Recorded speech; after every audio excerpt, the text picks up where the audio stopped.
In today's world, if you're caught on the wrong side of history, you're canceled, gone, erased.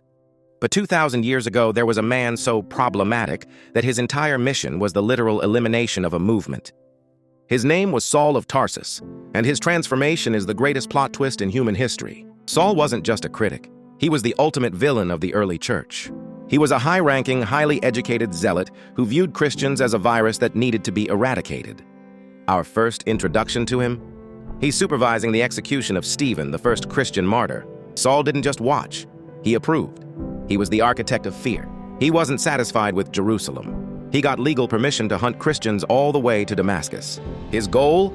Drag them back in chains. Men, women, it didn't matter. But on the road to Damascus, the hunter became the prey. A light from heaven, brighter than the midday sun, knocked him to the ground. A voice echoed in the dust. "Saul, Saul, why are you persecuting me?" Imagine the shock. Saul asks, "Who are you, Lord?" And the reply changes his life forever. "I am Jesus, whom you are persecuting." When Saul stood up, he was blind. The man who saw everything so clearly was now in total darkness. For 3 days, he didn't eat or drink. He was in a state of total system failure. Meanwhile, God speaks to a man named Ananias. He tells him to go find Saul and pray for him. Ananias, "Lord, I've heard about this guy. He's the one killing us." Ananias' reaction is basically, "Are you sure? This guy is the definition of a monster." This is the cancel moment. The church didn't want him. They were terrified of him. But Ananias obeys. He calls the monster his brother. Immediately, something like scales fell from Saul's eyes. He could see again, but he was seeing a different world. Now comes the twist. Saul doesn't go home. He goes straight to the synagogue. But he isn't there to arrest people. He's there to preach that Jesus is the Son of God. The reaction was total chaos. It's like the head of an anti-tech cult suddenly becoming the CEO of Apple. He eventually becomes known as Paul. New name, new mission, same intensity. Paul went from hunting Christians to planting churches across the entire Roman Empire.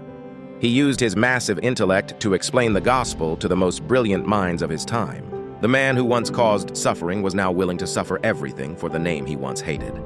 He wrote 13 books of the New Testament. Most of the theology we hold today came through the pen of a former hitman. The Cancel Rebuttal, a split screen of Saul the Hunter versus Paul the Apostle. If the early church had canceled Saul, they would have lost the man who brought the gospel to the Western world. Paul's life is proof that no one is too far gone for God. We live in a world that loves to dig up people's pasts to disqualify their future. But the gospel looks at your past and says, "I've paid for that, now let's get to work." You might have a Damascus Road moment waiting for you, a moment where your whole perspective flips. What if your greatest mistake is actually the setup for your greatest mission? Paul called himself the chief of sinners. He didn't hide his past. He used it to show God's power. Because of Paul, the gospel broke out of a small region in Israel and reached you and me. One man, one encounter, one massive plot twist. So before you cancel yourself or anyone else, remember Paul. Who is the Saul in your life? Is there someone you've given up on, or maybe you've given up on yourself? The light that blinded Saul is the same light that wants to give you vision today. This isn't just a 2,000-year-old story. It's a 2026 reality. God is still in the business of turning villains into heroes. Subscribe if you believe in second chances. We tell these stories because they change the way we see the world. Have you ever had a moment where your life completely changed direction? Tell me in the comments. See you in the next one. Don't write anyone off, including yourself. Open your eyes, for by grace you have been saved through faith. God bless.